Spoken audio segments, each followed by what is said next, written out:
Jadi sekarang kita akan bincang soalan kuantitatif yang ke-6. Okey, cuba tengok soalan tersebut. Diberi fungsi permintaan dan penawaran bagi kek adalah. Okey, so QD sama dengan 20 tolak 2P. Okey, kita tengok ya. Sebab pelajar sudah belajar QD sama dengan A tolak BP kan. So A tolak BP. Okey, so nampak tolak. Kecurunan P depan dia adalah tolak. So betul lah fungsi QD. Bagi QS pula, QS sama dengan A tambah BP. Okey, cuba tengok. P punya tepan sepatutnya positif. Okey, P punya tepan ini bukan P dekat sini. Tepan dia positif. Betul lah, ini adalah fungsi penawaran. Inilah cara kita nak check sama ada fungsi itu betul ke tidak. Okey, di mana QD kuantiti di middle, QS kuantiti di bawah, harga ialah RM. Okey, sekarang kita cuba tengok soalan A. Berdasarkan maklumat di atas, hitung harga dan kuantiti keseimbangan. Okey, jadi sekarang Miss nak tanya, apakah syarat keseimbangan? QD sama dengan QS, Miss. Okey, QD sama dengan QS. Good. Pastikan anda ada tulis yang ini. Okey, sebab ini diberi markah ya. Okey, kita pun gantikan. 20 tolak 2P sama dengan 4P tolak 10. Okey.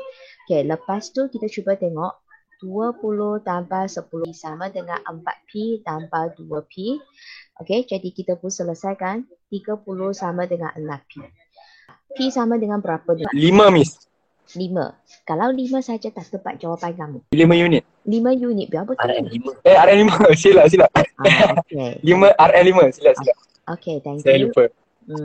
Pastikan anda tulis RM5 dekat sini. Dan ini merupakan harga keseimbangan. Jadi letak PE sama dengan RM5. Tunjuklah harga keseimbangan sebab dia tanya ni keseimbangan kan. Okey, kemudian kita E tu kena letak, Miss.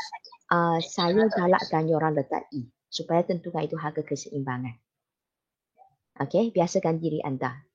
Okey, kemudian kita gantikan harga keseimbangan ke dalam QD ataupun QS. Mana-mana satu pun boleh. Okey, jadi Miss gantikan ke dalam QD ya. QD sama dengan 20 tolak 2P. Okey, jadi P kita letak 5. Selesaikanlah 20 tolak sini 10.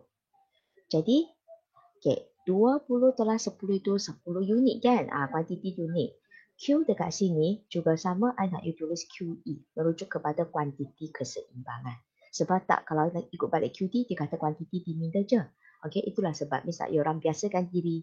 Okey, tulis QE pada akhir itu. Yang ini, kalau you mula dengan QS dulu pun tak ada masalah. Pastikan yang last itu QE, kuantiti keseimbangan. Okey, itu untuk soalan A. Okey, saya rasa majoriti tak ada masalah lah dengan soalan A itu. Okey, sekarang kita sambung dengan soalan B. Kerajaan mengenakan cukai sebanyak RM1 untuk setiap kotak kek. Sekarang kita cuba tengok ya sebelum saya teruskan soalan ini. Kalau kerajaan kenakan cukai ini dikenakan terhadap pengeluar. Jadi pada pandangan anda, selepas cukai dikenakan, harga sesuatu barang akan dijual dengan lebih tinggi ke ataupun lebih rendah? Lebih tinggi, mestilah lagi mahal. Bagaimana pula dengan kuantiti dia? Bertambah ke berkurang? Berkurang. Ya, okey, thank you, I know. Jadi sekarang, pelajar cuba tengok. Fungsi yang kita tengok, QS sama dengan 4. 4P tolak 10. Sekarang, pelajar kena tengok. Fungsi kita mula dengan Q. Bermaksud Q kita akan turun. Kalau turun itu, bermaksud nanti kita akan guna simbol yang tolak ini. Okey, jadi sila bagi tahu saya macam mana saya nak selesaikan yang ini. P jadi P tolak 1. Ya, dia akan jadi P tolak 1. Okey, sekarang 4. Okey, disebabkan cukai per unit, kita akan pakai P. P dekat sini kita salin balik tapi kita kena buat kurungan. Kan tadi saya kata berkurang kan sebab kita tengok dari segi kuantiti. Jadi P tolak berapa tu? Cukai per unit 1. Jadi kita akan tolak 1. Okey, kemudian salin balik ini negatif 10. Okay, hanya bahagian ini saja yang ada perubahan sikit ini. Okey, sebab ini adalah cukai. Dan tadi saya sudah bagi tahu apabila cukai dikenakan, kita kata bahawa kuantiti kita akan berkurang kan. Kenapa sini tengok kuantiti? Sebab fungsi kita mula dengan kuantiti. Okey, jadi kalau berkurang itu, maksudnya kita akan guna simbol tolak. Okey, kemudian kita akan cuba dapatkan fungsi penawaran yang baru. QS1 sama dengan 4P tolak 4. Okey, lepas itu yang ini biasa sajalah tolak 10. Okay, lepas tu kita pun selesaikan QS1 kita akan sama dengan 4P tolak 14. Okay, ini adalah fungsi QS yang baru. Okay, untuk maklumat anda, sekiranya bahagian ini anda tidak dapat tentukan dan dapat cari fungsi penawaran yang baru ini, bermaksud jawapan anda yang seterusnya B1 Roman, 2 Roman dan C terus salah semua. You hanya akan dapat 2 markah saja untuk bahagian A. Okey, jadi sila belajarlah betul-betul bahagian ini. Kalau cukai dikenakan ataupun subsidi itu pun ada kaitan. Okey. Okey, sekarang kita sambung B1 Roman. Hitung harga dan kuantiti keseimbangan yang baharu. Okey. Jadi yang baharu itu sekarang kita tengah jawab B1 Roman ya. Okey, apakah syarat keseimbangan dia? QS sama dengan QD. Okey, QS sama dengan QD ataupun QD sama dengan QS, tapi kali ini kena tulis ini adalah QS1. Okey, sebabkan kita ada fungsi penawaran yang baru lah, pasti anda tulis yang satu ini. QD tak ada perubahan, kita salin balik. 20 tolak 2P. QS yang baru ini, tengok tadi yang kita dah tunjuk ini. 4P tolak 14. Okey, so kita pun tulis 4P tolak 14. Okey, kemudian kita tengok 20 yang ini pindah tambah 14 sama dengan 4P, ini pindah ke belakang tambah 2P. Jadi selesaikan 34 sama dengan 6P. Jadi sekarang harga keseimbangan yang baharu. RM5.67. Okey, thank you. RM5 RM.67. Pastikan anda bagi 2 tanpa perpuluhan. Dan harga keseimbangan baharu PE1. Nampaklah. Okey, kemudian kita pun cuba gantikan. Okey, gantikan ke dalam fungsi QD katakan. QD sama dengan 20 tolak 2P. P kita 5.67. Okey, jadi selesaikan kita akan dapat 20 tolak 11.34. Maka kuantiti keseimbangan baharu QE1 kita akan dapat 8.66 unit. Ya, thank you. Itulah jawapan dia. Ada sesiapa yang ada masalah untuk bahagian P1 Roman ini? Okey so itu adalah hitung harga dan kuantiti keseimbangan yang baharu. Cuma saya nak highlight dekat sini, ini adalah QS baru. Ini fungsi penawaran yang baru. Okey, macam mana dapat? Berdasarkan yang inilah. Okey, kita sambung. Seterusnya. Ini sudah B1 Roman. Kita sambung B2 Roman. Laka kelok permintaan dan penawaran dengan memberikan kuantiti dan harga keseimbangan yang asal dan baharu. Okey, jadi sekarang misalkan laka. Okey, raja keseimbangan. Okey, untuk maklumat anda lakaran raja keseimbangan ini, okey, saya akan sediakanlah lakaran raja yang sentuh pada paksi supaya maklumat kita lagi tepatlah. Okey, jadi misalkan sediakan paksi XY dulu. Okay, paksi Y, paksi X. Okay, P kurungan RM, ini asalan, ini Q kurungan unit. Okay, kita sudah tahu bahawa kelok permintaan adalah, apakah bentuk kelok permintaan? Menceri ke bawah dari kiri ke kanan. Okay, jangan lupa labelkan D, D. Okay, jadi sekarang sini kita kena cari nilai dia. Begitu juga dengan sini. Okay, jadi macam mana nak cari nilai tu? QD sama dengan 20 tolak 2P. Kita gantikan kalau P sama dengan kosong. Q kita 20. Q 20. Isi dekat sini. Okay, yang ini pula, berapakah jawapannya? 10. Ya, 10. You sepatutnya tahu cari macam mana. Yang ini gantikan Q sama dengan kosong. Dia akan dapati P, nanti kira dia sama dengan 10. Okey, kemudian kita nak lakar fungsi penawaran yang asal punya. Jadi yang asal punya tengok semula sebelum cukai dikenakan. QS sama dengan 4P tolak 10. Okey. QS sama dengan 4P tolak 10. So, kalau P sama dengan kosong, Q kita negatif 10. Kan saya pernah kata negatif itu kita abaikan kan? So, ini tak perlu tengok. Kalau katakan Q kita kosong, okay, P kita akan jadi berapa? Okay, thank you. 2.5. Q kosong, P 2.5. Q kosong, P 2.5. 2.5 maksudnya dekat sini lah. 2.5. Bermaksud kilo penawaran kita adalah mula pada paksi P. Okay, dan bukan mulanya pada paksi Q. Q itu berdasarkan fungsi penawaran yang berlainan. Okay, jadi kita pun lakar kilo penawaran dia. Mencurun ke atas dari kiri ke kanan. Labelkan S0, S0. Tadi bersama T0, T0. Okey, maka dengan demikian kita dapat titik keseimbangan yang asal E0. Harga keseimbangan kita, okey, tengok balik jawapan tadi. Harga keseimbangan 5, kuantiti keseimbangan 10.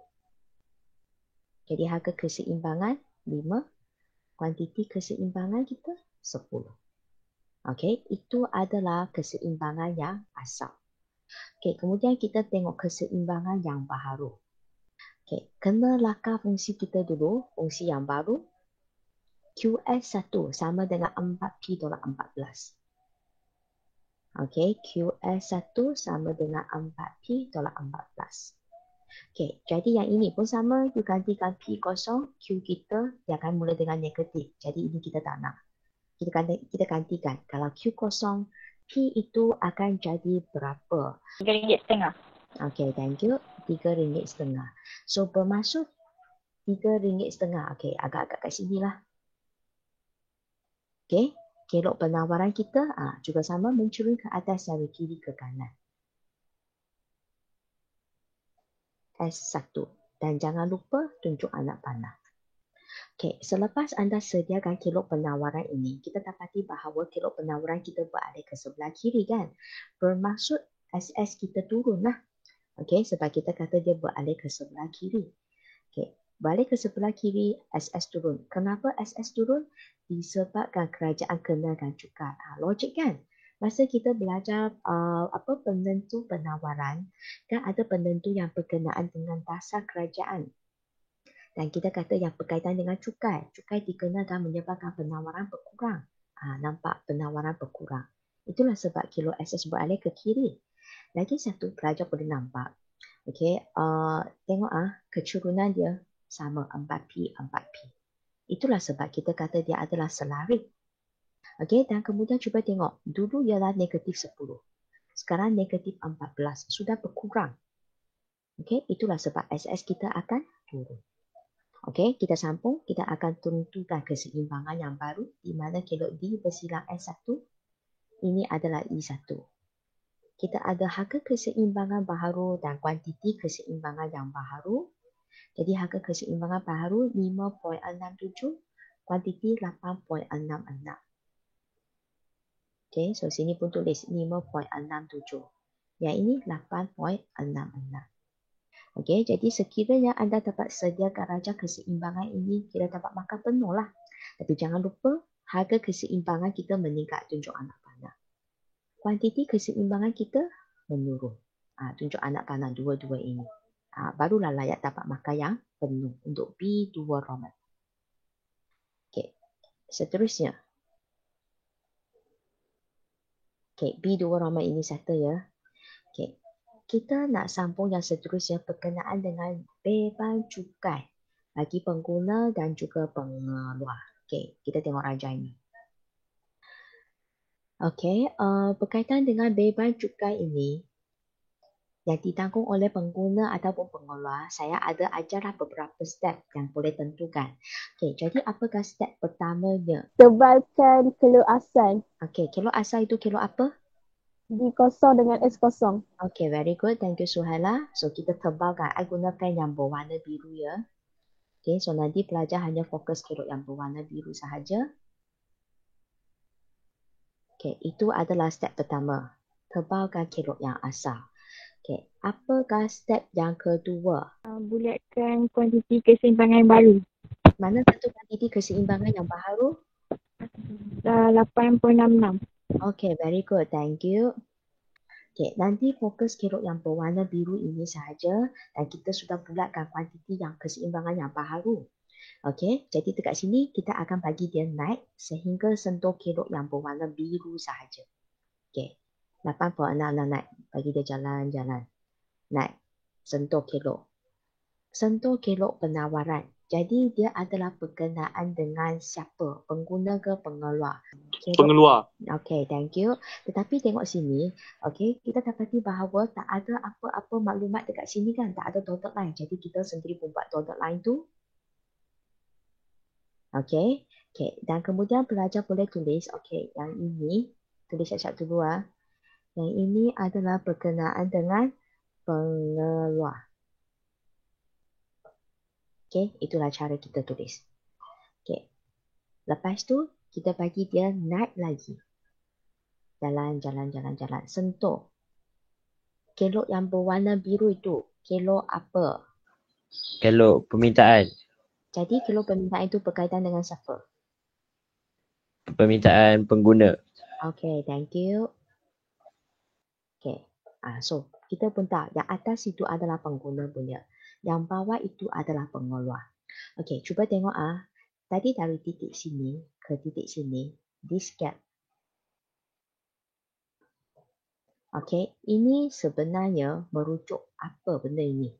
Cukai per unit. Yes, good. Ingat, itu adalah cukai per unit. Okay, saya ulang ah. Dari titik sini ke sini, ini adalah cukai per unit. Satu unit tu berapa? Okay, kenapa Miss tiba-tiba nak tanya benda ini? You orang ada perasan tak? Tadi sini 5.67 kan? Ini 5 kan? Dekat sini, tak ada apa-apa angka kat sini pun. Jadi, I kena carilah maklumat yang ada dekat sini. Macam mana saya nak cari? Tengok balik soalan dia. Okay, soalan yang diberikan, dia kata, kerajaan mengenakan sebanyak RM1 cukai. Okay, mengenakan cukai sebanyak RM1 untuk setiap kotak. Setiap kotak itu maksudnya setiap unit lah. Setiap unit dia kenakan RM1. Itu bermaksud, okay, sorry. From this gap to this gap, beza dia adalah RM1. Faham? Cukai per unit dia sama dengan RM1. Saya ulang, from this gap to this gap, RM1. Jadi sekarang dekat sini, you sudah tahu, dia adalah 5.67. Yang question mark sini, sini adalah berapa? 4.67. Kita teruskan lah. Okay, tadi Miss pun sudah bagi tahu, itu adalah cukai per unit, kerajaan kenakan cukai. Okay, lepas tu kita darab dengan kuantiti dia. Inilah kuantiti dia. Okay, jadi segi 4 ini, okay, ini merujuk kepada jumlah hasil cukai yang akan diterimalah oleh kerajaan lah. Maksud kerajaan kenakan hasil kerajaan. Ataupun saya kata hasil kerajaan adalah sebanyak ini. Okay, tetapi sekarang soalan yang ditanya, dia tak tanya pasal hasil kerajaan kan. Okay, yang sekarang soalan itu dia tanya beban cukai pengguna. Okay, kalau saya nak tanyalah. Okay, kalau katakan sekarang saya create satu soalan. Saya nak tanya juga. Hasil kerajaan sama dengan berapa? Segi 4 ini. Pelajar terus tahulah, darab je kan. Okay, so yang ini ya kita panggil cukai per unit. Okay, so kita akan guna cukai per unit. Dan kita darab, tengok kuantiti kita. Darab dengan ini. Ini cukai per unit, darab dengan kuantiti. Kuantiti kita kuantiti yang baru. Jadi darab dengan Q1. Cukai per unit RM1. Kuantiti yang baru 8.66. Jadi hasil kerajaan 8.66 RM. So itu je pengiraan dia.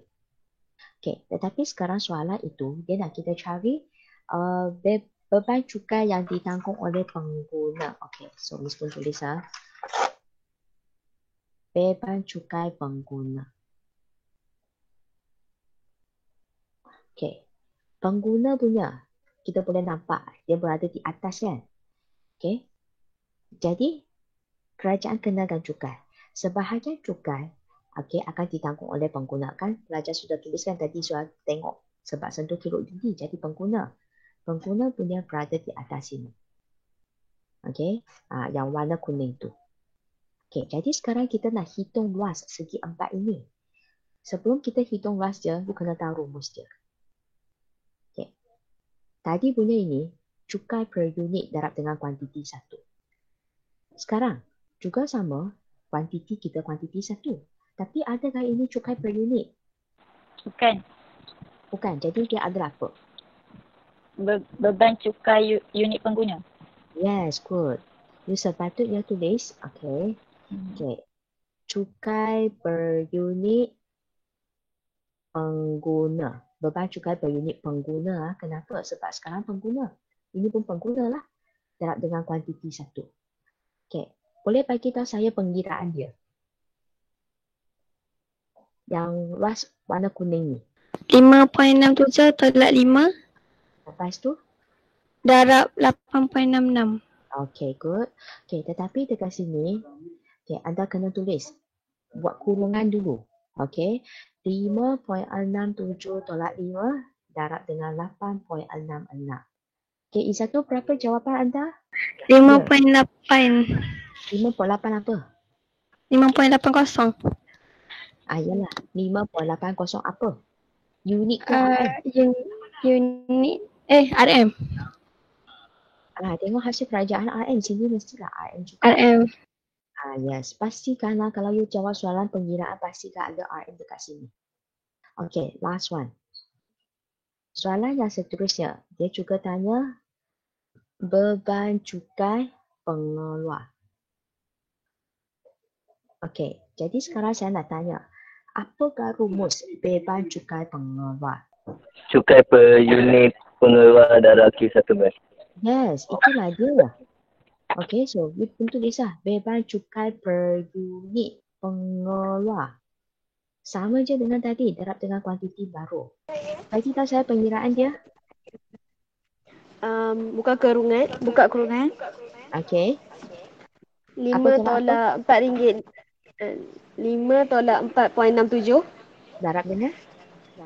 darab dengan 8.66. Okey, good. Okey, jadi pengiraan dia kita pun buatlah. Okey, tadi seperti Anu yang bagi tahu tadi, 5 tolak 4.67 darab dengan kuantiti baru kita 8.66. Anu, berapa jawapan anda? RM2.86. Okey, RM2.86. Ini 6 ya. Okey, jadi sekarang pelajar boleh nampak 2.86. Kalau kita tambah dengan RM5.80, you akan dapat yang ini.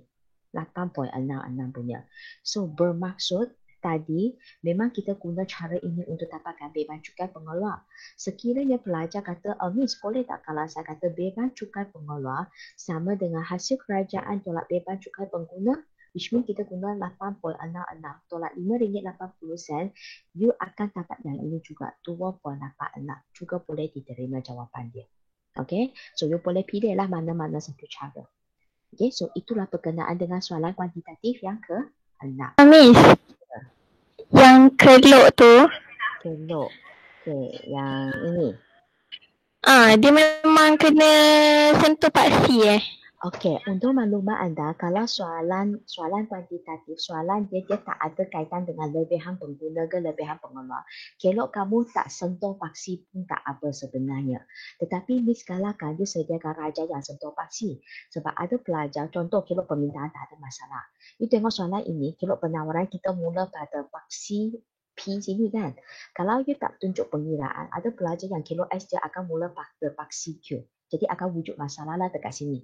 Jadi nasihat saya akan galakkan pelajar sentuh paksi apabila anda tengah menjawab soalan kuantitatif. Okay? Boleh ke Izzatu? Oh, okay. Thank you, Itu Miss. nasihat saya lah. Tapi kalau lebihan pengguna, lebihan pengolah itu wajib. Itu macam mana pun kena. Okay. Miss nak tanya, kalau lakukan kilok tu, Kilok dalam mana? Kalau ini. kilok, kalau dalam exam kena tunjuk jalan pengiraan tak? Jalan pengiraan yang ini ke? Yang tu. Okay, tak perlu. Tak perlu. Ini Miss tunjuk sebab mungkin ada pelajar yang dah faham. Tapi kalau you dah mahir, tak perlu tunjuk pun. Ini tak ada markah punya. Okay? Okay, Miss. Thank you. Okay, kalau semua pun tak ada soalan, okay. So, setakat ini sajalah untuk kelas maya kita. Boleh live meeting. Kita jumpa lagi pada Khamis depan, okay? Bye-bye. Okay, thank you, Miss. Okay. Bye, Miss. Hmm.